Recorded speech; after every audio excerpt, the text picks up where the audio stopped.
काळजीवाहू मुख्यमंत्री एकनाथ शिंदेंची तब्येत आता ठीक असल्याचं सांगण्यात येत आहे। दरम्यान त्यांची तब्येत बिघडण्याची माहिती मिळताच काल रात्री उशिरा मुलगा खासदार श्रीकांत शिंदे हे दरे गावात दाखल झाले।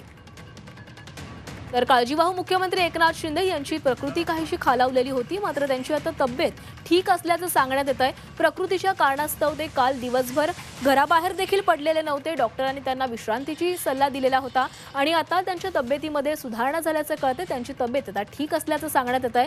त्यांची तब्येत बिघडण्याची माहिती मिळताच काल रात्री उशिरा खासदार श्रीकांत शिंदे हे देखील दरे गावामध्ये दाखल झाले। दरम्यान दरे गावातून आढावा घेतलाय आमचे प्रतिनिधी सरफराज सनदी यांनी।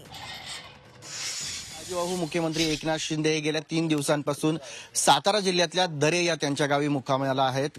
काल सकाळपासून त्यांची तब्येत बिघडली होती। ताप, कणकण आणि खोकला होता, त्यामुळे त्यांच्यावर उपचार करण्यात आले होते, सलाईन देखील लावण्यात आलं होतं। मात्र आता त्यांची तब्येत ठीक असल्याचं कळतंय आणि दुपारनंतर ते आता मुंबईकडे रवाना होतील अशी देखील माहिती आहे।